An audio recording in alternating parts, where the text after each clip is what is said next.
Hello all. इस lecture में हम लोग सॉल्व करेंगे problems based on operational amplifier. Okay, तो सपोज हमारे पास ये प्रॉब्लम है। यहाँ पे आपके पास दो ऑपरेशनल एम्पलीफायर है कास्केडिंग में, मतलब एक के बाद एक, और यहाँ पे आपको R1, R2, R3 सभी 1 ओम दिया गया है। L जो है वो इंडक्टेंस है, यहाँ पे यूज हुआ है, दैट इज 1 माइक्रो हेनरी, और C जो है वो है 1 micro farad. C is here. यहाँ पे जो सिग्नल दिया गया है, the input voltage is AC voltage and is given by cos 10 to the power 60, then you have to find out overall output gain. Okay, so यहाँ पे आपके पास this is your output voltage। इसको हम लोग कैसे करेंगे? सबसे पहले हम इसको दो पार्ट में डिवाइड कर लेते हैं। so suppose this is your first part and this whole is your second part।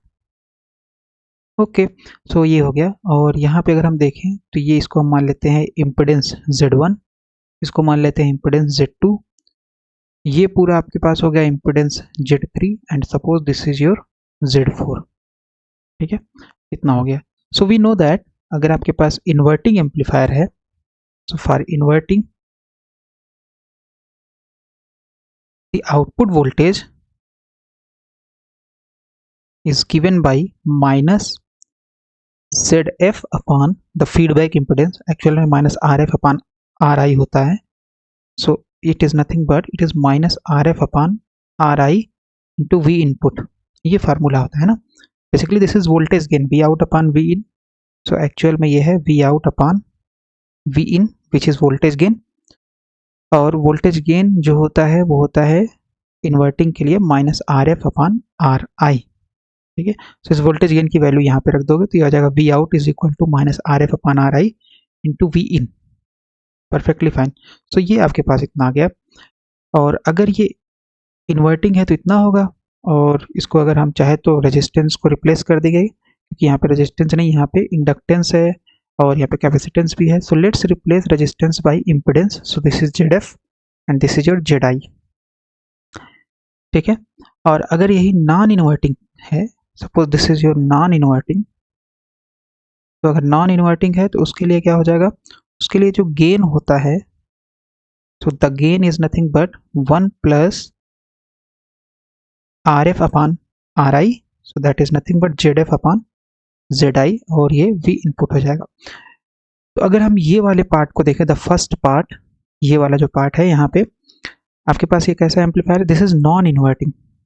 Okay, this is non inverting. तो अगर नॉन इन्वर्टिंग है तो यहाँ पे ZF कितना हो जाएगा? Your ZF is this, the feedback resistance, और ZI कितना हो जाएगा? Z1 के बराबर। So we can write solution. Okay, so first part आपके पास जो है वो है नॉन इन्वर्टिंग, है ना, क्योंकि सिग्नल जो दिया जा रहा है वो पॉजिटिव टर्मिनल पे दिया जा रहा है। पॉजिटिव टर्मिनल पे आपने वोल्टेज दिया है, इनपुट वोल्टेज, तो नॉन इन्वर्टिंग। तो नॉन इन्वर्टिंग अगर है तो आउटपुट हो जाएगा, let's call the output V01। So output हो जाएगा 1 प्लस फीडबैक रेजिस्टेंस या feedback impedance Z2 upon input impedance, that is not input impedance, that is Z1 here. Okay, तो Z1 और ये हो जाएगा V in के बराबर हो जाएगा। Okay, so what is your Z2? Z2 is your R1 which is 1 ohm। So Z2 is given, it is R1 and it is 1 ohm given in the problem। and what is your Z1? Z1 is your XL। ठीक है, XL, and what is XL? XL क्या होगा? J omega L, जहाँ पे जो J होता है वो होता है इमेजिनरी नंबर √-1। ठीक है, so J ओमेगा L इतना हो जाएगा। तो व्हाट इज ओमेगा? ओमेगा आपको पता है, कैसे निकालेंगे? ये इनपुट सिग्नल है तो इसको कंपेयर कर दीजिए cos ओमेगा t से। जब cos ओमेगा t से कंपेयर करोगे तो ये ओमेगा आ जाएगा आपका 10 की पावर 6। तो यहाँ पे j हो गया विच इज इमेजिनरी नंबर, और 10 की power 6, and what is L? L is given 1 micro Henry. 1 micro Henry का मतलब हो जाएगा 10 की पावर -6 हेनरी। ठीक है, तो 10 की पावर -6, 10 की power +6, so the answer is J। इसका मतलब Z1 की वैल्यू आ गई J और Z2 की वैल्यू आ गई 1 ohm. So the output is nothing but 1 plus z2 is 1 and 1 z1 is j, so this is your p in. Okay, इतना हो गया। और j से ऊपर नीचे मल्टीप्लाई जब कर दोगे तो ये हो जाएगा 1 प्लस j, नीचे हो गया j स्क्वायर और ये हो गया p in। What is j square? So j is under root -1, दोनों तरफ स्क्वायर करोगे तो j स्क्वायर हो जाएगा और ये अंडर रूट हट जाएगा, दैट इज -1। यहाँ रख दोगे -1, सो ये हो जाएगा 1 प्लस j अपान -1, माइनस प्लस मल्टीप्लाई होगा and the answer is -j और ये v in हो गया। ओके, तो इसका मतलब हमारे पास जो यहाँ पे वोल्टेज आया, that voltage here is nothing but it is V01। ठीक है, ये वोल्टेज आ गया। और अगर देखें तो ये वोल्टेज कहाँ पे अप्लाई हो रहा है? It is on the negative terminal of the op amp. और अगर नेगेटिव टर्मिनल पे अप्लाई होगा इसका मतलब है कि ये सेकेंड पार्ट है, the second part is nothing but it is inverting amplifier। और inverting amplifier अगर है तो we know that the formula says inverting के लिए ये वाला minus ZF upon ZI into V in। सो ये हो जाएगा आपका इन्वर्टिंग के लिए, तो this is nothing but V out minus ZF। ZF क्या हो जाएगा? ये हो जाएगा feedback impedance, that is Z4 upon Z3। ये हो जाएगा पूरा आपका ZI की जगह क्या हो जाएगा? Z3 और ये आ गया V in। ठीक है, इतना आ जाएगा। What is Z4? Z4 is nothing but it is your R3 और R3 की वैल्यू है 1 ओम, so that is your 1 ohm। what is Z4? what is Z3? what is Z3? Z3 is nothing but R2 plus XC, so this is R2 plus XC। R2 आपका 1 ohm है and XC होता है 1 upon J omega C। ठीक है, इतना होता है। So this is nothing but 1 ohm plus 1 upon J। Okay, omega की वैल्यू 10 की पावर 6 है and what is C? C is 1 microfarad. तो अगर 1 माइक्रोफैरेड है ये, इसका मतलब हो जाएगा 1 माइक्रो का मतलब 10 की पावर -6, इतनी वैल्यू आ जाएगी। That means the whole term is now in ohm, है ना, क्योंकि हमने असाइन वैल्यू रखी है। तो ये आ जाएगा 1 प्लस 10 की पावर 6 और 10 की पावर -6, तो आ जाएगा 1 upon J multiplied by 1। So this is your Z3। J से ऊपर नीचे मल्टीप्लाई करोगे तो आंसर आ जाएगा 1 माइनस J। यहाँ J हो जाएगा, यहाँ J स्क्वायर की वैल्यू -1, सो आ जाएगा 1 minus J। So this is Z3। So that means your output voltage V out is nothing but, and what is input here? ये इनपुट हमने चेंज ही नहीं किया, so ये इनपुट हो जाएगा ये वाला इनपुट, है ना, क्योंकि सेकेंड स्टेज के लिए इनपुट क्या है? V01। So that means this is nothing but it is your V01। Perfect। So V out is nothing but minus Z4। What is Z4? It is 1। It is 1 upon Z3। Z3 की value कितनी है? 1 minus J। This is 1 minus J and then you have VO1। What is VO1?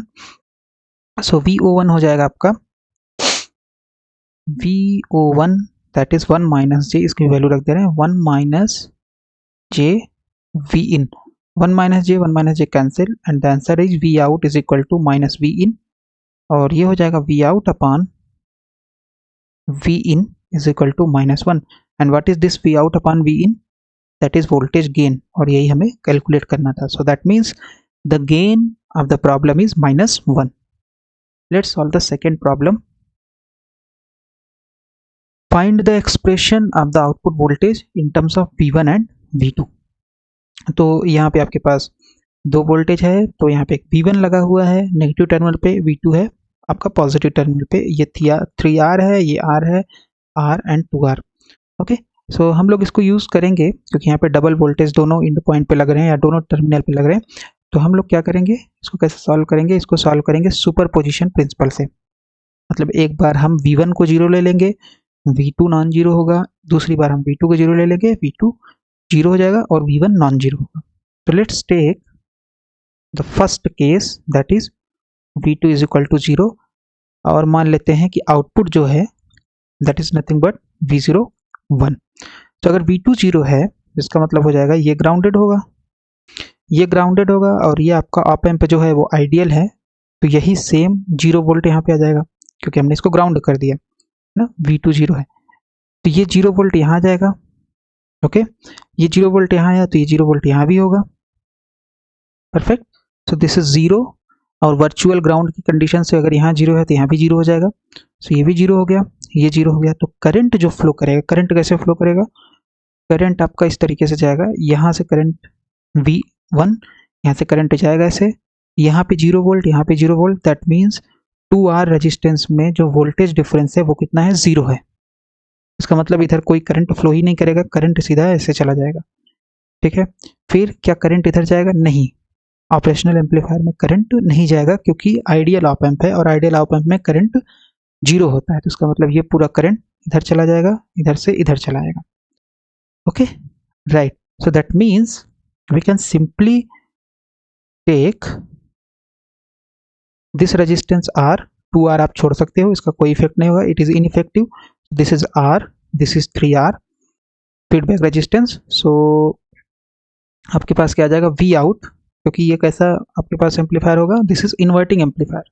Late me write here, it is inverting, और अगर inverting है so you know that V out is equal to minus RF upon RI, RF upon RI and V input. So in this case it is nothing but V01. What is RF? RF आपके पास 3R हो जाएगा, RF is 3R,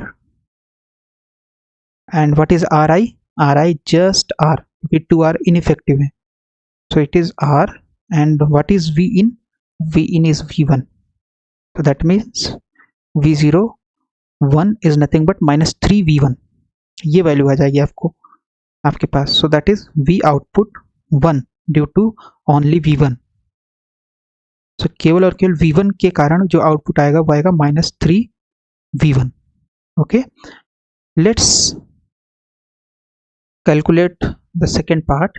when V1 is equal to 0, और मान लेते हैं कि जो output है वो है V02, तो अगर ऐसा केस है तो क्या हो जाएगा, so let me write here. So यहाँ पे आपके पास वोल्टेज है, हटा देते हैं यहाँ से। ओके, ये, और इसको हम लोग क्या करते हैं, जो V1 होगा इसको ग्राउंड कर देते हैं, ये ग्राउंड हो गया। तो अगर ये ग्राउंड हो गया तो यानी नेगेटिव टर्मिनल जो है वो ग्राउंड है। सो नेगेटिव टर्मिनल ग्राउंड है, वोल्टेज आपका किस पे सप्लाई हो रहा है, पॉजिटिव टर्मिनल पे, मतलब ये हो जाएगा non inverting. So this is your non inverting amplifier. और अगर नॉन इन्वर्टिंग है तो उसके लिए फार्मूला क्या होता है, V out is nothing but 1 plus RF upon RI into V in। ठीक है, इतना हो जाएगा। सो इसको हम लोग लिख सकते हैं V02 is equal to 1 plus what is RF? RF आपका, अब इसमें हमें देखना पड़ेगा। सो what is RF? तो RF तो आपका 3R है, RF कितना है, RF है 3R। What is RI? So RI आपको कैसे निकालना पड़ेगा, so this is your 0 volt, this is 0 but this is not 0। इसका मतलब है ये कुछ इस तरीके से हो गया RI। So this is 0 ground है ना, और यहाँ पे इस तरीके से ऐसे है। So this is R, this is 2R। इसका मतलब ये जो आपने यहाँ पे R और 2R लिया हुआ है ये बेसिकली हो जाएंगे पैरेलल। क्यों, क्योंकि यहाँ पे V2 है तो ये वोल्टेज V2 है, तो यहाँ पे तो 0 वोल्ट नहीं होगा। ओके, तो दैट मीन्स योर RI, ये जो रेजिस्टेंस है यही तो RI होता है यहाँ से लेके यहाँ तक। So this is RI। तो RI कितना हो जाएगा, parallel in R and 2R। RI is nothing but it is parallel of R and 2R। so RI आपके पास हो जाएगा, so पैरेलल के लिए क्या फार्मूला होता है, R1 R2 upon R1 plus R2। so that means this is R 2R, क्योंकि R और 2R पैरेलल है, R plus 2R, this is nothing but R into 2R upon r plus 2r 3r हो जाएगा, r से r cancel, so ri is nothing but it is 2r/3। तो यहाँ पे हम लोग रख सकते हैं 2r/3। ओके, इतनी वैल्यू आ जाएगी। सो r से r कैंसिल, ये हो जाएगा v in, and what is v in now in this case, क्योंकि v1 0 है, ग्राउंड है, और केवल v2 है, सो v in जो है वो है आपका v2। ओके, सो ये आ जाएगा 1 प्लस 9/2 v2 और v02, सो दिस इज 9/2, सो 9/2 का मतलब हो गया 4.5 और 1 plus 4.5, so that is 5.5 v2, इतनी वैल्यू आ गई। तो इसका मतलब है कि आपके पास v02 आ जाएगा 5.5 v2। So applying superposition principle, we can say the total output is nothing but the combination of v01 and v02। what is v01? v01 जो आपके पास है वो था -3v1 and v02 5.5 v2। तो इस तरीके से हम लोग सेकेंड प्रॉब्लम को सॉल्व कर ले। Now come to the third problem. इसमें दिया गया है if gain output voltage upon input voltage is -12, then find the value of R. आपको यहाँ पे आर दिया गया है, ये आर आपको निकालना है। Find the value of R, assume the op amp is ideal, okay, and this is grounded, okay. So op amp आपका क्या है, it is ideal. So ideal होने का मतलब ये है कि यहाँ पे करंट कुछ भी नहीं जाएगा। Okay, so let's solve it. Okay, so right, तो करंट किस तरीके से फ्लो करेगा, सबसे पहले ये है 0 वोल्ट, तो यहाँ पे भी 0 वोल्ट हो जाएगा, वर्चुअल ग्राउंड की condition 0 volt and 0 volt. Okay, now let's draw the current. Current कैसे होगा, तो करंट यहाँ से फ्लो करना स्टार्ट होगा, सो दिस इज I, ठीक है। फिर ये करंट आगे जाएगा, सो दिस इज I1 हो गया, I1, क्योंकि इधर कोई करंट नहीं जा रहा है, इधर कोई भी करंट नहीं जाएगा क्योंकि आइडियल ऑप एम्प है, तो current inside the operational amplifier is 0। इसका मतलब ये पूरा करंट I इधर चला गया। देन ये I1 दो पार्ट में डिवाइड हो जाएगा, एक इधर चला जाएगा विच इज I2, और एक आपका ये R वाले रेजिस्टेंस में आ जाएगा, जो कि यहाँ हम बना दे रहे हैं I3, जो कि इस रेजिस्टेंस में, ठीक है, right. And let's call this node is A and this node is B। Okay, so अब हम लोग KCL लगाएंगे, KCL लगा करके इसको सॉल्व करेंगे। सो अगर हम इस नोड पे KCL लगा दें, नोड A पे, सो एट नोड A KCL अगर लगाओगे तो यानी किरचॉफ करंट लॉ, सो इस नोड A पे जो करंट जा रहा है, so this is like this figure, this is A and this is your I1, है ना। सो इस नोड के पास जो करंट जा रहा है, टोटल करंट कितना है, दैट इज I, और इस नोड से दूर कितना करंट जा रहा है, दैट इज I1। इसका मतलब I बराबर I1। What is I? I is the current in 10 kilo ohm. So 10 kilo ohm, तो इसका मतलब ये voltage difference upon resistance. Current क्या होता है, voltage difference upon resistance. So voltage difference हो जाएगा V in -0 अपॉन 10 किलो ओम, है ना, क्योंकि 10 किलो ओम है तो यहाँ पे 0 वोल्ट है, यहाँ पे V in है तो V in -0 upon 10 kilo ohm बराबर I1। What is I1? I1 is nothing but current in 10 kilo ohm, this resistance 10 kilo ohm. Okay, so यहाँ पे मान लेते हैं कि B पे जो वोल्टेज है, let's say this is VB, suppose this is VB। Okay, so ये 0 हो गया, यहाँ पे 0 आ गया, यहाँ पे VB है, सो 0 माइनस VB, करंट का डायरेक्शन हम लोग लेके चल रहे हैं, सो 0 इधर जाएगा VB अपॉन 10 किलो। तो दैट मीन्स 10 किलो ओम से 10 kilo Om cancel, late me right kilo ohm here also, okay, और ये आ जाएगा V in is equal to minus VB। let's call this equation as equation number 1। Okay, so ये आपके पास आ गया। Now at node B, अगर हम eight node B KCL लगा दें तो क्या हो जाएगा। सो इस नोड बी पे कितने करंट आ रहे हैं और कितने करंट इससे दूर जा रहे हैं, दोनों को बराबर करना है। तो नोड बी पे जो करंट आ रहा है वो आ रहा है I1, तो दिस इज I1 बराबर, इससे दूर कितना जा रहा है, I2 जा रहा है और I3 जा रहा है, तो दोनों को ऐड कर देंगे, सो I2 प्लस I3 हो जाएगा। Perfect. What is I1? I1 is the current in this 10 kilo ohm resistance, so ये हो जाएगा 0 volt minus VB upon 10 kilo ohm. So I1 को हम लोग लिख सकते हैं 0 minus VB upon 10 kilo ohm बराबर, व्हाट इज I2? I2 आपके पास हो जाएगा ये VB minus, and this is V out है ना, V आउट यहाँ पे, इसका मतलब V आउट यहाँ पे, सो VB minus V out upon resistance 10 kilo ओम, क्योंकि यहाँ पे भी रेजिस्टेंस क्या है 10 किलो में, सो VB minus V out upon 10 kilo ohm plus I2 हो गया। I3 किस में है, I3 आपका है इस वाले रेजिस्टेंस R में, तो ये हो जाएगा VB, क्योंकि करंट का डायरेक्शन B से 0 की तरफ है, ये आपका 0 वोल्ट है, ग्राउंड है इधर, सो VB minus 0 upon R, that is VB minus 0 upon R हो जाएगा।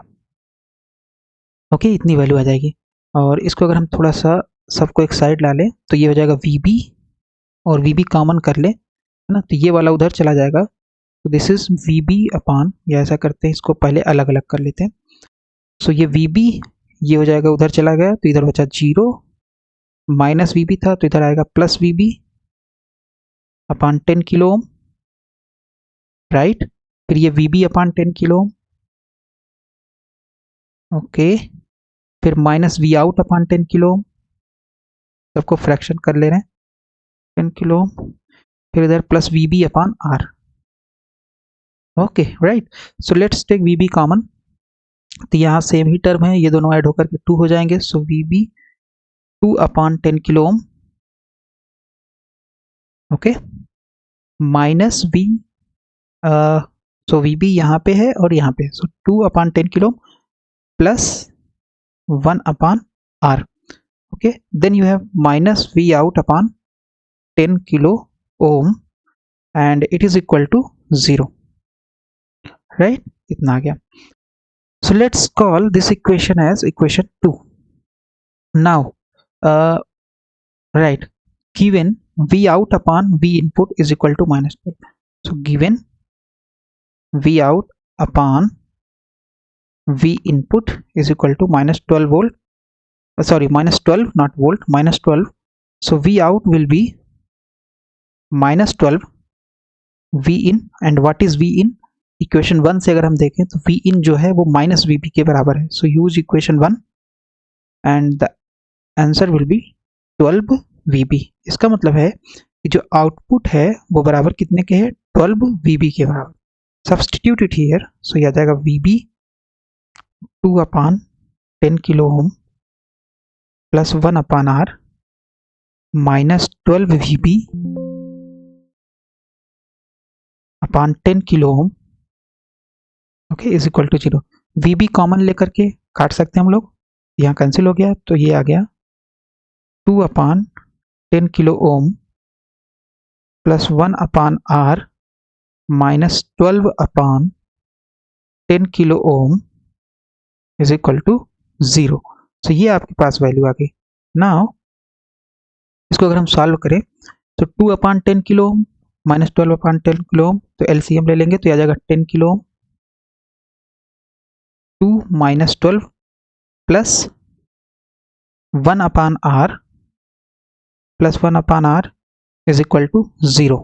सो ये आ जाएगा आपके पास 2 minus 12 that is minus 10 upon 10 kilo ohm, okay, so minus 10 upon 10 kilo ohm plus 1 upon R is equal to 0, 10 cancel, so this is nothing but minus 1 upon 1 kilo ohm and plus 1 upon R is equal to 0। इस वाले को उधर ले जाएंगे, तो आ जाएगा 1 upon R is equal to 1 upon 1 kilo ohm, that means R is equal to 1 kilo ohm, इतनी value आ जाएगी। इसका मतलब आंसर क्या होगा, 1 kilo ohm। Let's solve the last problem। Which is this one, find voltage gain assume op amp is ideal. तो ये आपके पास दिया गया है। Again this is your inverting और non inverting. The answer is voltage कहाँ दिया जा रहा है, नेगेटिव टर्मिनल पे, सो इसका मतलब ये हो जाएगा inverting. So this is inverting, okay या, सो दिस इज इन्वर्टिंग। और अगर इन्वर्टिंग है, दिस इज इन्वर्टिंग, और इन्वर्टिंग अगर है, so you know that कि जो गेन होगा V out is nothing but minus RF upon R I V in, या V out upon V in is minus RF upon R I। ठीक है, तो हमें बस ये निकालना है RF और RI की वैल्यू निकालनी। Let's draw this circuit again, और अगर इसको हम ड्रॉ करें तो देखो ये आपका V इनपुट है, ये R1 है, फीडबैक इसको अगर ऊपर से ले जाएं तो ये R2 पूरा इधर हो जाएगा। Okay, so this is R2, और R3 कहाँ ज्वाइन है, R2 में ही R3 ज्वाइन करके ग्राउंड है। सो R2 में ही हमने यहाँ पे R3 ज्वाइन करके ग्राउंड कर दिया। Just redraw the circuit. Okay, इतना हो जाएगा। तो अगर इतना है तो यहाँ पे वोल्टेज कितना है, 0 वोल्ट, ऑप एम्प आइडियल है, सो दिस इज 0 वोल्ट। ये सेम 0 वोल्ट यहाँ भी होगा। इसका मतलब है कि यहाँ पे 0 वोल्ट है, यहाँ पे 0 वोल्ट है, यहाँ पे राइट ग्राउंडेड है। तो R2 और R3 दोनों क्या हो जाएंगे, पैरेलल हो जाएंगे। R2 और R3 क्या हो जाएंगे, दोनों पैरेलल। सो RF आपका हो जाएगा, सो that means your RF is nothing but R2 parallel R3। ये कैसे हुआ, क्योंकि ये 0 वोल्ट है, तो R2 का भी 1 × 0.0 है और R3 का भी 1 × 0 है, और ये दोनों ये कॉमन V आउट से जुड़े हुए हैं। ओके, तो इसका मतलब ये जो होगा R2 और R3 दोनों पैरेलल हो जाएगा, और यही आपका फीडबैक रेजिस्टेंस हो जाएगा। तो अगर इतना है, so you know that RF कैसे निकलेगा, पैरेलल है तो पैरेलल का फार्मूला होता है R2 R3 upon R2 plus R3, और RI आपको दिया गया है, RI है आपके पास R1 के बराबर। सो that means the gain is nothing but it is minus RF upon RI। So RF आपके पास कितना है, R2 × R3 upon R2 plus R3 divided by RI, that means R1। और इसको हम लोग अगर सही से लिखें तो ये थोड़ा सा ये मल्टीप्लाई हो जाएगा इधर, just 1 step ahead, and you will get R1 R2 plus R3। सो ये आंसर आ जाएगा आपके पास गेन का।